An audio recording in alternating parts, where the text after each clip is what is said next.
Let's face it, when it comes to creativity, it's the iconic brands who really do all of the cool work. Look at a brand like Lego. Lego makes little pieces of plastic. But when you go to their website, you can watch videos about the amazing things that you can build. You can actually create things on their website and you can share them with other people. They have a magazine that they publish every other month, and kids can't wait for it. They run down the driveway and they can't wait to get it out of the mailbox. Lego has created a feature film Hollywood movie that grossed hundreds of millions of dollars. They have a YouTube channel that has millions of subscribers. They have an online TV series. They have video games that you can play. They even have a game that you can download from the App Store. Now, marketers in our business, this creates a bit of a challenge, doesn't it? Because if we build levees that stop erosion from hurricanes in the offshore, we're probably not going to create an online TV series about it. If we're designing children's hospitals, it's not likely that we're going to create a game and download it from the App Store. And if we're those lucky people who design the wastewater treatment plants, I'm pretty sure that we're not going to release a Hollywood feature film about what it is that we do, right? Okay. But what happens is that we have to stop discounting the work from inspiring brands, and we have to start using it as inspiration for the work that we do ourselves. Now, we have a bit of a problem in our industry. I've spent a lot of time in my career coming to conferences just like this, and sitting in the audience like every one of you is doing tonight, and listening to people like me on stage talk about amazing things that they've done and telling stories. And there was one conference that I was at, and I was listening to the speaker talk about the approach that they had at Zappos for customer experience. And I was working for a company that mined boron at the time. And I'm thinking, as I listened to this speaker, this is just stupid. Because while it's really nice that they send shoes to poor kids in other countries, it doesn't have anything to do with what I do in mining boron. And I started to mentally check out. And it turns out that when you do that, when you start that mental checkout, it's actually a psychological phenomenon that we have. And I dug into it a little deeper, and this phenomenon is called Brand Detachment Disorder. It's a real thing. You can Google it.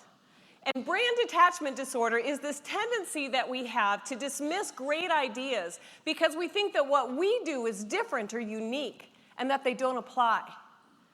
And it doesn't just happen when we hear from brands like Zappos. It happens when people talk about the amazing experience that they have at Southwest Airlines. That doesn't apply to what we do in the AEC industry. Or if you hear somebody talk about Apple, they build computers, sell iPods. That doesn't have anything to do with what we do. But what we're going to do tonight is start to take a cure for brand detachment disorder. We're going to take that first step. So I want everybody to stand up. Because in order to treat brand detachment disorder, we have to raise our awareness of what it actually is. So when I say go, I want you to turn to the person on your left, and I want you to admit to them out loud, I have brand detachment disorder. And when you're done, raise your hand. Go.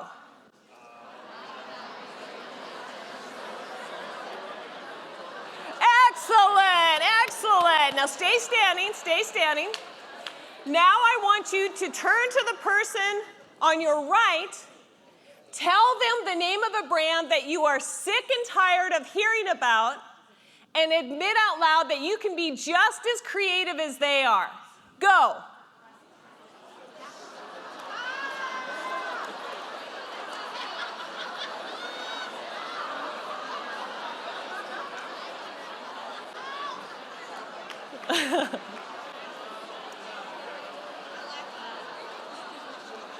Excellent. Okay, you can have a seat now.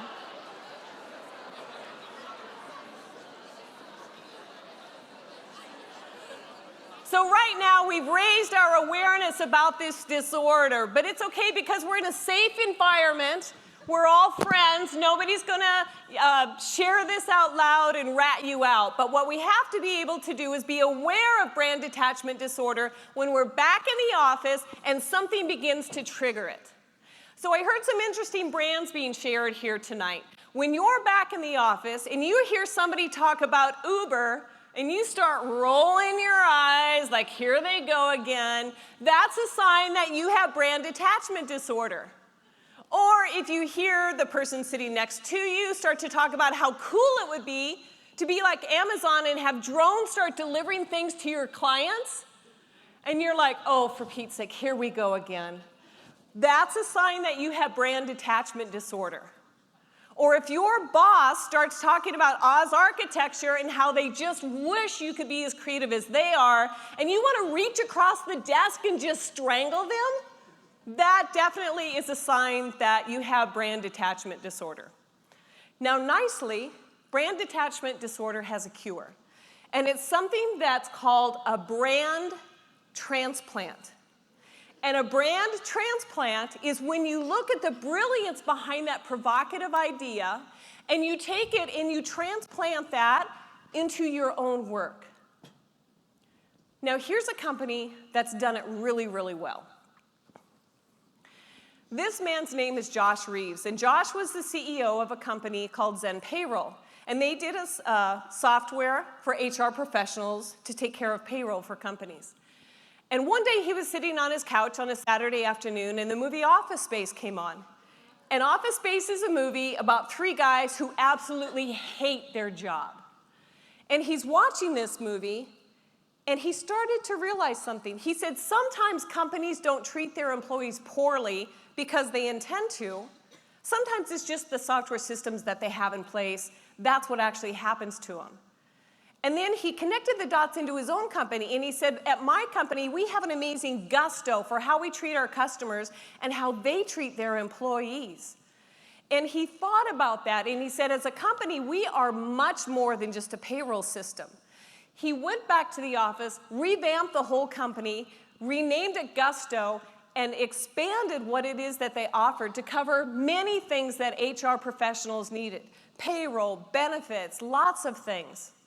For Josh, he said, what mattered to us is that we could create a world where work empowers a better life.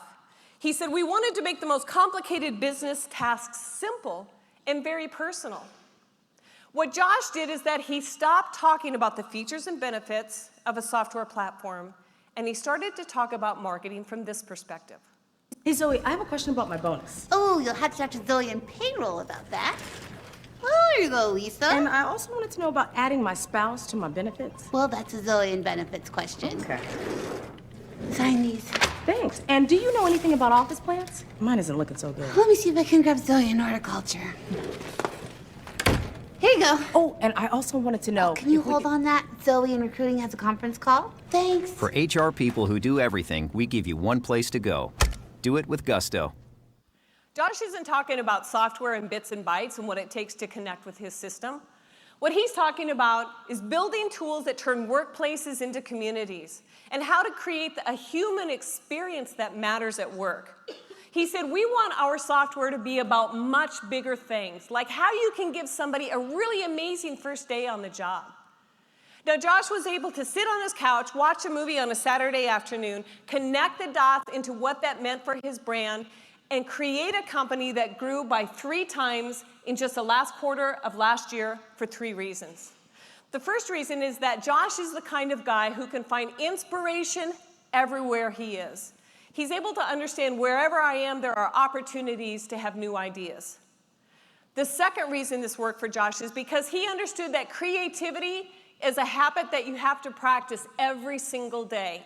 Creativity is a muscle, and like every muscle, you have to exercise it and use it in order to make it stronger. And the third reason that this worked for Josh is because he wanted to compete on a much broader scale. He could have just looked at other software companies in the HR industry, looked at what they were doing, and said, how can we be better than they are?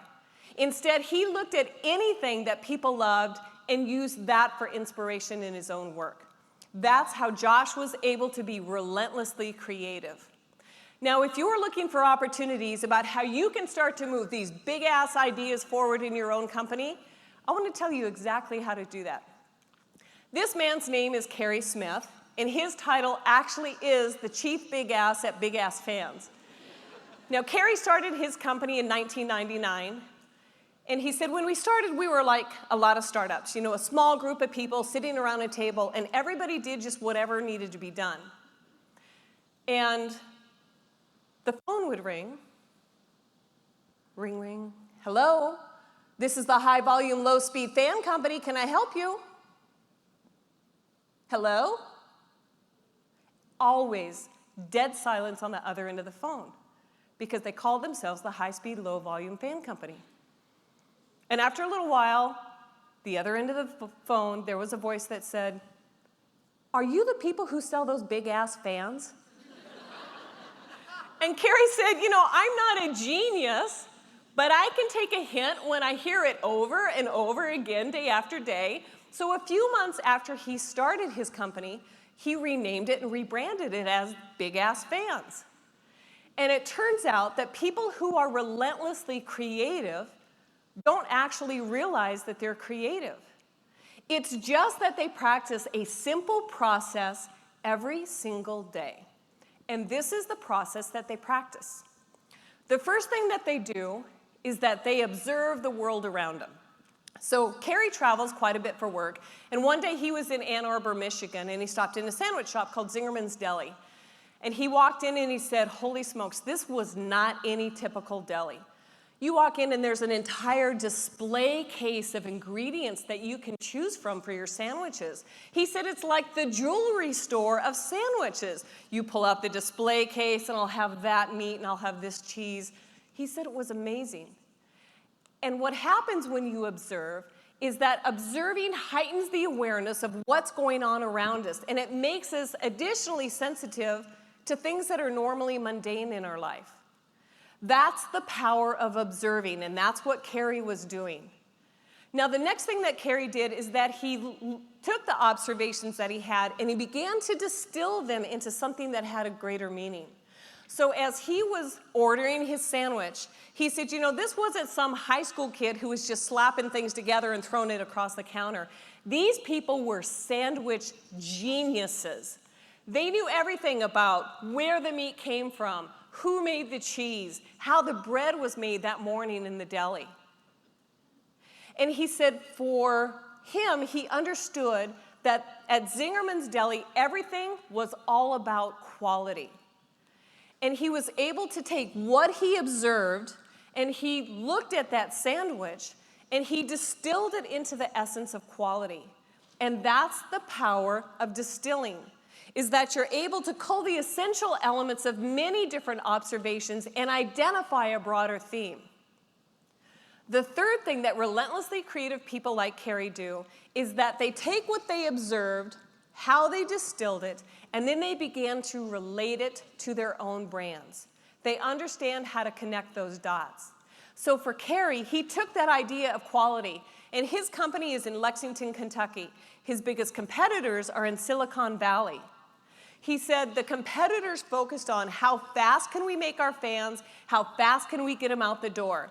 They didn't care about quality, it was all about speed out the door. And what was happening is that just a couple of years after their customers bought them, things were breaking. So they would have to pay to either have them repaired or have to pay for maintenance. And for Kerry, he said, what I care about is quality. I want customers to know that when they come to my firm, they get the best of what it is. He did this so well that his customers started to bring them all of their engineering problems that they had in their industry. And Kerry saw this as an opportunity to add another line of revenue to his company that he calls Big Ass Solutions. And Big Ass Solutions answers those toughest industrial questions that his customers have. It doesn't have to be about fans or lighting. What happened is that Kerry understood that when you find these hidden threads of truth, you're able to emphasize things in new ways. And that's the power of relating things back to your brand.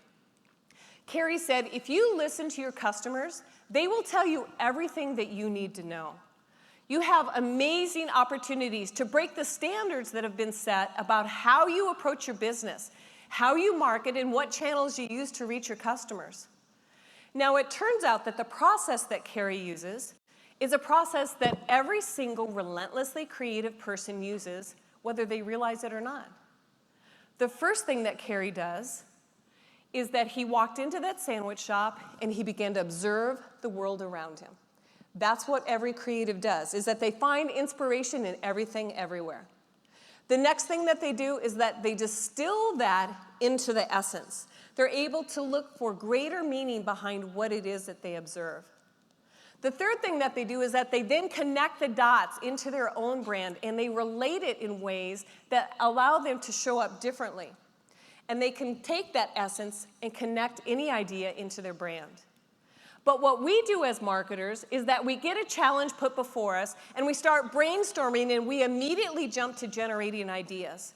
We don't slow down enough to look for inspiration, understand the brilliance behind that idea, and then connect the dots into our brand.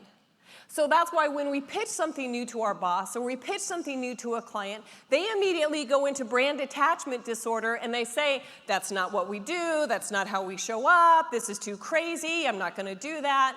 And we kill big-ass ideas before we ever get them off the ground. If you want to be relentlessly creative, this is the process that you need to follow. You need to observe the world around you, distill what it is you see, connect the dots and relate that into your brand, and then you start generating ideas. Because when you do that, that's when you're able to extract value from everything that you see and everything that you do. And when you do that, you're able to generate better ideas, bigger and faster. And that's when you understand that creativity isn't something that comes from divine inspiration. It's something that comes from refining ideas over and over and over again. What's happening is that we're struggling to move these big-ass ideas forward. And it's because we're experiencing a time when we discount inspiring work from iconic brands because we don't think that we can ever be as creative as they are. But there's never been a better time to move these big, bold ideas forward. And every single person in this room, you are more resourceful and you are more imaginative than you ever could have believed. But what happens is that people discount the relevancy of great ideas because they think that what they do is different or unique. And they don't look at that brilliance behind provocative work and see how they can transplant that into their own brand. That's why we have to start looking for inspiration everywhere. You have to be open to new ideas, and you have to compete on a broader scale. You cannot let the fear of doing something different hold you back. So this is my charge to every single person here tonight, is that I need you to be the ones who are brave. And I need you to be the ones who can believe that you can deliver big outcomes for the companies that you work for. And I need you to be open to new ideas. And I need you to be excited about the work that you do.